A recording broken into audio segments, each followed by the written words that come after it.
एक छोटे से गांव में कुमार सोहन रहता था। वो मिट्टी के बर्तन व खिलौने बनाया करता था और उसे शहर जाकर बेचा करता था। कभी कभी उसके 2-4 खिलौने बिकते तो कभी वो भी नहीं, जैसे तैसे उसका गुजारा चल रहा था। एक दिन उसकी बीबी शीला बोली, सुनो जी, क्यों न शहर जाकर कोई नौकरी ही कर लो। नौकरी करोगे तो महीने के अंत में कुछ धन तो आएगा।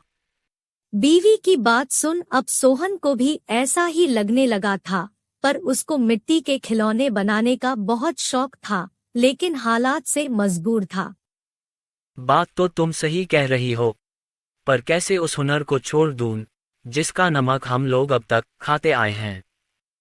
मैं जानती हूँ आप बहुत मेहनत और लगन से खिलौने बनाते हो, पर बाजार में बिक्री ना होने से अब हमारा गुजारा नहीं होता। अब तो यह हालत हो गई है कि रसोई में अन्न का एक दाना भी नहीं बचा। ठीक है, मैं कल सुबह ही शहर जाकर कोई न कोई नौकरी तलाश करता हूँ। अगले दिन वो शहर के लिए रवाना हो गया और एक व्यापारी के पास वह नौकरी करने लगा। सोहन वहां नौकरी करता तो जरूर था, पर उसका मन अभी भी अपने चाक और मिट्टी के खिलौनों में ही रहता था। समय बीतता गया। एक दिन शहर में जहां वह काम करता था, उस मालिक के घर पर उसके बेटे निखिल का जन्मदिन था। सब महंगे महंगे तोहफे लेकर आए।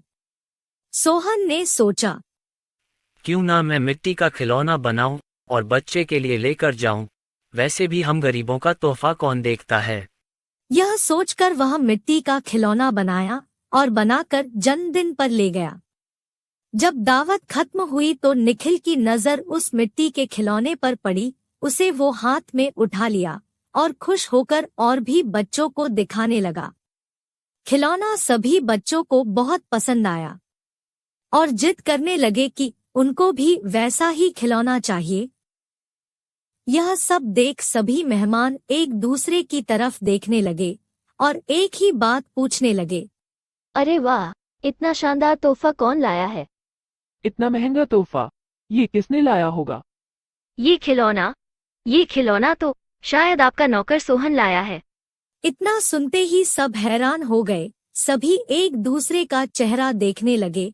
तभी मालिक बोला, सोहन सोहन तो बहुत गरीब है, इतना महंगा खिलौना कहाँ से ला सकता है? हाँ, मैंने देखा है, ये खिलौना सोहन ही लाया है। ठीक है, सोहन को बुलाओ, उससे पूछो कि ये खिलौना वह कहाँ से खरीदा है। वहाँ सोहन आता है और सब उसी के तरफ देखते हैं। वह माहौल देखकर हैरान हो जाता है। मुझसे क्या गलती हुई, सब मुझे ही घूर रहे हैं। शायद मेरा खिलौना निखिल को पसंद नहीं आया होगा और बच्चों के सामने वो अपमानित होगा। कोई बात नहीं, मैं माफी मांग लूंगा। मालिक, क्या आपने मुझे बुलाया? हाँ सोहन, क्या यह खिलौना तुमने दिया है? हाँ मालिक। तुम यह खिलौना कहाँ से लेकर आए हो और इतना महंगा तोहफा तुम लाए कैसे? इतना सुन सोहन मन ही मन खुश होता है और मुस्कुराते हुए बोलता है, माफ कीजिएगा मालिक, ये कोई महंगा तोहफा नहीं है, यह मैंने खुद बनाया है। गांव में यही खिलौना बनाकर मैं अपने परिवार का गुजारा करता था, लेकिन इससे अब घर नहीं चलता, इसलिए आपके यहाँ नौकरी करने आया हूँ। अरे वाह, तुम क्या अभी है खिलौना बना सकते हो? और सभी बच्चे को तुम्हारा खिलौना बहुत पसंद आया है, इन्हें भी ऐसा ही खिलौना चाहिए। सोहन खुश होकर बोला, हाँ मालिक, बिल्कुल बना सकता हूँ। जब कल मैं आऊँगा तो खिलौना बनाकर लेते आऊँगा। अगले दिन सोहन ने शानदार रंग बिरंगे खिलौने बना कर दिए। यह देख मालिक ने सोचा, क्यों ना मैं खिलौने का भी व्यापार करूं। वह अपने बीवी से बोला, सुनीता, सोहन खिलौना बहुत अच्छा बनाता है, उसे खिलौना बनवाकर शहर में उसका भी व्यापार कर लें।